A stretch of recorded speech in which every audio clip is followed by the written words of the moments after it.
নমস্কার, আপনারা দেখছেন আমন্ত্রণ টিভি আর আপনাদের সঙ্গে রয়েছি আমি শ্রাবণী। আজ আপনাদের সামনে এমন একটি বিষয় তুলে ধরব যা আমার আপনার সবার কাছেই অত্যন্ত গর্বের এবং শুধুমাত্র আপামর বাঙালি ভারতবাসী নয়, সারা বিশ্বের কাছে যিনি বীর সন্তান হিসাবে পরিচিত, তিনি আর কেউ নন, তিনি হলেন নেতাজি সুভাষচন্দ্র বসু, যিনি 1897 সালের 23শে জানুয়ারি জানকীনাথ বসু এবং প্রভাবতী দেবীর কোল আলো করে কটক শহরে জন্মগ্রহণ করেছিলেন। জানকীনাথ বসু ছিলেন একজন আইনজীবী। 1885 খ্রিস্টাব্দে তিনি কটকের আদালতে ওকালতি অনুশীলন শুরু করেন। পরবর্তীতে সেখানকার আইনজীবী হয়েছিলেন তিনি। 1901 খ্রিস্টাব্দে তিনি কটক মিউনিসিপ্যালিটির প্রথম বেসরকারি সভাপতি হিসাবে নির্বাচিত হন। 1912 খ্রিস্টাব্দে তিনি বঙ্গীয় ব্যবস্থাপক সংস্থার সদস্য হন এবং তাকে রায় বাহাদুর উপাধিতে ভূষিত করা হয়। কলকাতার হাটখোলার বিখ্যাত কায়স্থ বংশের মানুষ ছিলেন এই জানকীনাথ বসু। জানকীনাথ বসু এবং প্রভাবতী দেবীর মোট 14টি সন্তান ছিল। 8টি ছেলে এবং 6টি মেয়ে ছিল তাদের। সুভাষচন্দ্র ছিলেন তাদের মধ্যে নবম। এই সুভাষচন্দ্র বসু তিনি ভারতীয় কংগ্রেসের প্রথম সভাপতি ছিলেন। এই সভাপতিত্ব তিনি নানান কারণে এবং নানান মতবিরোধে পরবর্তীতে ত্যাগ করেন। 1939 সালের 3রা মে জাতীয় কংগ্রেসের অভ্যন্তরে একটি বামপন্থী উপদল হিসাবে তিনি ফরওয়ার্ড ব্লক প্রতিষ্ঠা করেন। পরবর্তীকালে নেতাজি সুভাষচন্দ্রের নেতৃত্বে প্রতিষ্ঠিত হয় 1943 সালে 21শে অক্টোবর সিঙ্গাপুরে আজাদ হিন্দ ফৌজ।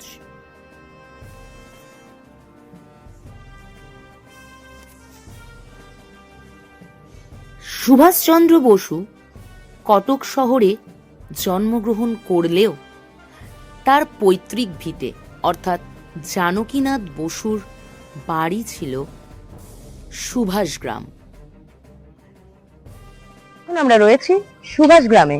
যাচ্ছি কোথায়? নেতাজি সুভাষচন্দ্র বোসের পৈতৃক ভিটেতে।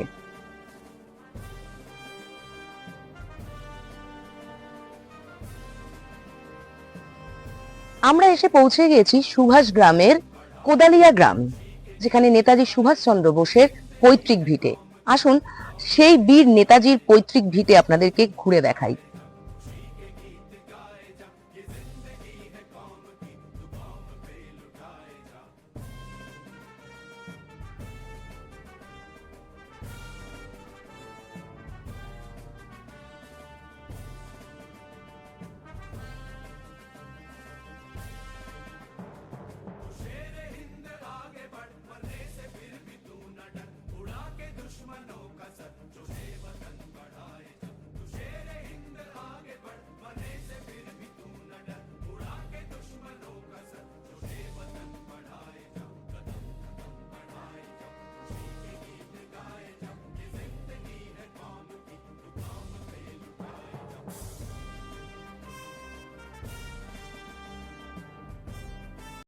আমাদের সঙ্গে এই মুহূর্তে রয়েছেন এমন একজন বিশিষ্ট ব্যক্তি, যিনি নাকি নেতাজির এই পৈতৃক ভিটে বহু বছর ধরে অতি যত্নের সাথে রক্ষণাবেক্ষণ করে যাচ্ছেন। আসুন তার কাছ থেকে কিছু তার অভিজ্ঞতা জেনে নিই। আপনার নাম? আমার নাম হচ্ছে সন্তোষ ঘোষ। সন্তোষ ঘোষ আমার নাম। আপনার অভিজ্ঞতাটা আপনি আমাদের সঙ্গে। হ্যাঁ, আমরা ধরো আমি বলি, আমি এক এক করে বলবো। আমি নেতাজি সুভাষ বোস মানে যখন ওখানে ছিল, আমার বাবা তখন তো এখানে ছিল, উনি তো গড়িয়াতে মানে ওখানে পড়াশোনা মানে করতো। হ্যাঁ, মানে গড়িয়াতে এখানে পড়াশোনা করতো, গড়িয়াতে রেখেছো। তারপর এখান থেকে উনি চলে গেল কোথায়, আপনার এলগিন রোড। এলগিন থেকে ওখান থেকে উনি মিঠাইপুর গার্ড ছিল। তারপর উনি রাতারাতির মধ্যে উনি তখন ছদ্মবেশে উনি চলে গেল। তারপরে সে ঘন্টাবেলা যে নেতাজি সুভাষ বোস এখান থেকে বেরিয়ে গেছে। তারপরে ওনাকে কোন 1 সেকেন্ডের ব্যাপারে উনি চলে গেল। তারপরে এরপরে খবর পাওয়া গেল কি, এই আমাদের যে এই নেতাজি অনিতা পাব্লিক ছিল, এসে এখানে প্রচুর মাঠে প্রচুর লোক এসেছিল। এসে তখন বললে যে নেতাজি সুভাষ বোস বিয়ে করেছে। যে সে বলে যে না, নেতাজি সুভাষ বোস বিয়ে করেনি। এখন ওনার হাজবেন্ড হাত ধরে করতো, উনি কথা বলতো না। ওনার মানে হাজবেন্ড তখনই সে বলল নেতাজি সুভাষ বোস বিয়ে করেনি, ওনার আমি মেয়ে নয়। এমন নেতাজির বাড়ি একটি মাঠের দিয়ে প্রচুর লোক এসেছিল। এসে তখন আস্তে আস্তে সব পেয়ে গেলে যে নেতাজি সুভাষ বোস বিয়ে করেছে অনিতা বাপ, এগুলো হচ্ছে ফলস, এগুলো মিথ্যাবাদী, ধাপ্পাবাজ, এই করে মানে এটা এ করেছিল। তারপর আস্তে আস্তে সবই চলে গেছে। এরপরে কি বলছি, এরপরে আমি আসছি আমি, এরপরে কি উপরে আছে ওনার খাট বিছানা, জল খাবারের কেল্লি, বা মার ফটো আছে, এখানে একটি আলমারি আছে, ওনার পাথরের মূর্তি আছে। ওইটাই মানে ওই 23শে জানুয়ারিতে এখানে প্রচণ্ড লাইন পড়ে। হ্যাঁ, মানে 8:30 থেকে 5টা পর্যন্ত অবধি লোক আসে, প্রচুর লোক আসে। হ্যাঁ, আর লাইব্রেরির মাঠেতে হচ্ছে ওইখানেতে মানে ওইখানেতে মানে অনুষ্ঠান নতুন করে আমাদের মন্ত্রী আসছে। ওইখানে তুমি ওই মাঠে গেছো, দেখেছো ওই মাঠে? ওই মাঠে গেছিলে? ওই মাঠে গেছো? আচ্ছা, ওই মাঠেতে নতুন করে সব নতুন মূর্তি, নতুন করে নয়, আগে যে মূর্তি ছিল সেই সব নতুন করে ওই সব পয়সা ইয়ে হচ্ছে, সেই তোলা হয়েছে সেই পতাকা, সেই সেই দেখতে পাচ্ছ? হ্যাঁ, সেই সেই সেই লাইভ মাঠে দেখা যাচ্ছে নতুন করে আমাদের চেয়ারম্যান ওইসব করতে সব উনি করেছে, যে আমাদের নতুন মন্ত্রী আসছে এখানেতে। আর সেই কারণে এখানে তো আমাদের মানে আঁকা পরিচয় হয়, সব কিছু হয়। আর 26শে জানুয়ারিতে প্রচণ্ড লাইন পড়ে। এখানে কি উপরে একটা দরজা আছে দেখবার মতন, সে দেখলে, সে দরজা পড়ে গেলে সে মানুষের উপরে কেউ ঢুকতে পারবে না। হ্যাঁ, গেলে দরজা তুললে তবে সে মানুষ ঢুকতে পারবে। যার কারণে 5জন করে এখানে দোকান হয়। 5জন করে দোকান হলে তারপর উনি চলে আসে, তারপর আবার দেখানো হয়। এইখানে হচ্ছে তোমার পতাকা তোলা হয়, পতাকা এখানে মালা তোলা হয়, চেয়ারম্যান থাকে, সব আরও সকলেই আছে, সবই থাকে, তখন এইসব কথা সব বলা যায়। আচ্ছা, ওইটা ছিল যে ওর ধানের গলা। ধানের গলা মানে আম্মা ঝড়েতে ওদের জমি জায়গা প্রচুর ছিল, তারপর ঝড়ের ময়েতে ভেঙে পড়ে গেল। আচ্ছা, আরেকটা কথা বলি, ওই যে দেখছো ঠাকুর দালান, ওই ঠাকুর দালানে ওর দুর্গা পুজো হয়। প্রতি বছরে দুর্গা পুজো হয়, সরস্বতী পুজো হয়, লক্ষ্মী পুজো হয়। সরস্বতী পুজো তো 23শে জানুয়ারিতে। হ্যাঁ, ওখানে বলি টলি হয়, সবই কিছু হয়। সেই কারণে আর লাইব্রেরিতে আছে, লাইব্রেরি আছে, মিউজিয়াম আছে, বক্সের মধ্যে নেতাজির মূর্তি আছে, ওর ভেতরে লেখা আছে, সব দেখা যায় যে নেতাজি সুভাষ করে লেখা রয়েছে। ওই দিন ওই লাইব্রেরিটা ওই দিনই খোলা হয়। মানে লাইব্রেরি এখন আগে বন্ধ ছিল, এখন খোলা হয় লাইব্রেরি, নতুন করে মানে ও দিদিমণি এসছে, যার ফলে লাইব্রেরি খোলা হয়। যার ফলে এইখানেতে মানে এই আমাদের 23শে 26শে 15 আগস্টে এখানে প্রচুর লাইট পড়ে যায়।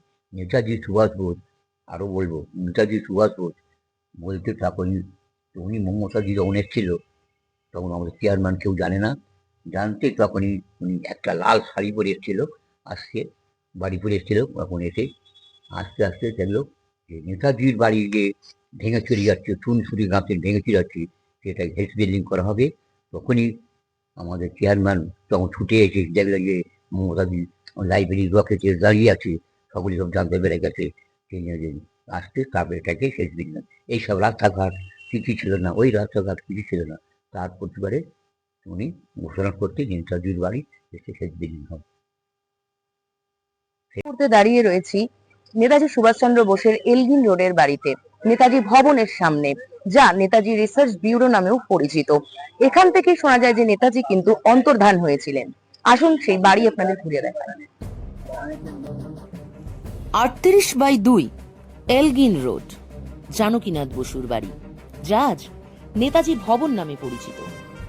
নেতাজি ভবন নামে পরিচিতি লাভ করলেও আজও কিন্তু জে.এন. বোস নেম প্লেটটি বিদ্যমান রয়েছে।